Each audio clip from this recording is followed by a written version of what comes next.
बिल्कुल आपने सही कहा। लेकिन फिर वही सवाल है, राहुल गांधी ने जब 2019 के बाद जब चुनाव हुआ उसके बाद उन्होंने पार्टी पद से इस्तीफा दिया, उन्होंने कहा कि मैं नहीं बनूंगा, मैं जिम्मेदारी लेता हूं। कांग्रेस ने वो कॉल नहीं ली राहुल गांधी की जगह किसी नए अध्यक्ष को चुनने का। वो चले गए सोनिया गांधी के पास और इंटरिम प्रेसिडेंट चुना। तो क्या सोनिया गांधी को ये कॉल लेना पड़ेगा कि नहीं, राहुल गांधी नहीं बनेंगे, उनकी जगह सचिन पायलट को बनाया जाए या प्रियंका गांधी को बनाया, किसी को और बनाया जाए? Can Sonia Gandhi take that call? I think that Sonia Gandhi ji can take this call, और उनको ये करना चाहिए। क्योंकि देखिए 2004 में या 2009 में यदि भाजपा को हराने में सफलता हुई और यूपीए 1 और यूपीए 2 एक तरीके से मैं समझता हूं कि उनके बारे में जितने भी आरोप लगाए गए बाद में, लेकिन उनका काम अच्छा रहा। ढेर सारे जो राइट्स बेस्ड प्रोग्राम्स वहीं पर हुए थे। तो सोनिया गांधी जी, मैं समझता हूँ कि आसान नहीं होता है। अब ये हम सब जानते हैं Ashutosh is a foreigner, but कितना उन्होंने समझौता किया है।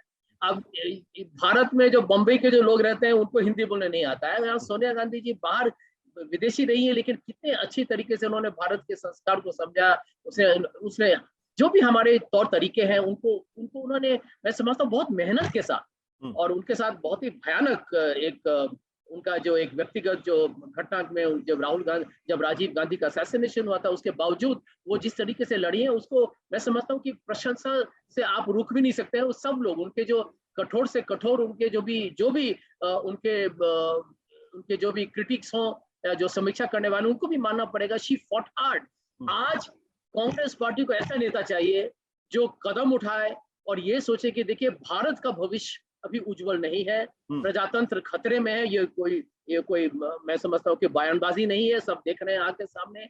एक बुलडोजर सरकार अब हमारे सामने आ चुकी है, सांप्रदायिक तनाव या तापमान बढ़ाया जा रहा है। तो यदि सोनिया गांधी अभी इस वक्त कहें कि हम एक ऐसा अध्यक्ष चाहेंगे कांग्रेस में जो गांधी परिवार का न हो, यदि हमारे परिवार का अब कोई यहाँ पर उतना ज्यादा जो कहते हैं कि पॉलिटिकल ब्रांड नहीं है, हम काम तो करेंगे लेकिन पीछे से करेंगे, तो मैं समझता हूँ कि कांग्रेस पार्टी कल, मैं तो कहता हूँ कि जिस दिन इसका ऐलान होगा उसके एक दिन बाद कांग्रेस पार्टी का वोट शेयर 3-4% बढ़ जाए।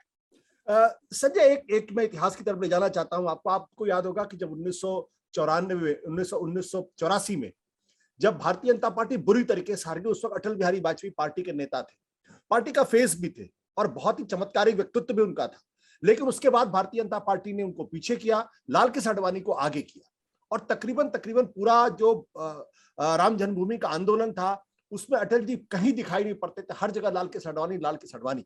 लेकिन 1996 में जब प्रधानमंत्री पद की बात हुई तो अटल बिहारी वाजपेयी को आगे कर दिया।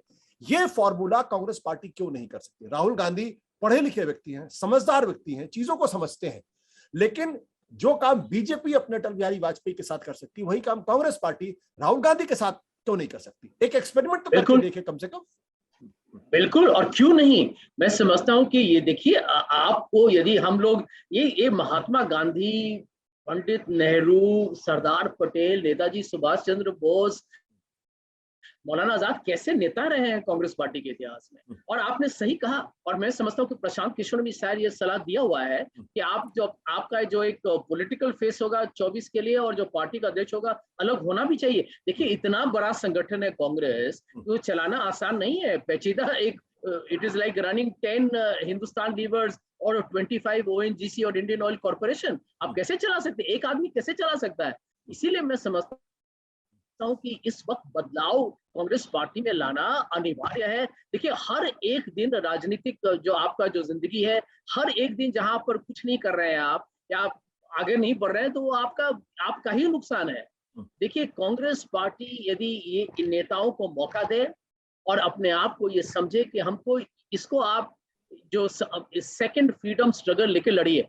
अरे आपने अंग्रेजों को हटाया यहाँ से, आप कांग्रेस पार्टी की इतिहास आदि आप पढ़िएगा तो आप तो पढ़े बहुत जानते ही हैं आशुतोष जी, हमने अंग्रेजों से लड़ा।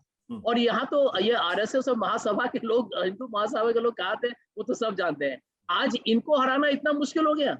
यही मैं कह रहा हूँ कि नेतृत्व की जरूरत है।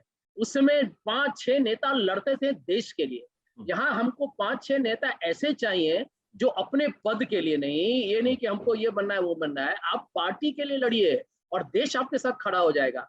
आज भी आशुतोष जी, मैं कितने लोगों से मिलता हूँ जो मुझे कहते हैं कि हमें मोदी सरकार से नाखुश है, नाराज है, हम जानते हैं वो क्या कर रहे हैं, हम जानते हैं उनकी बदमाशी, हम जानते हैं कि वो जानबूझ के वो एक सांप्रदायिक खेल खेल रहे हैं, लेकिन हम आपके यदि नेता राहुल गांधी जी होंगे तो उनके लिए वोट देंगे। तो यदि यही समस्या है तो नेता को बदलिए और आइए मैदान में और जीतिए।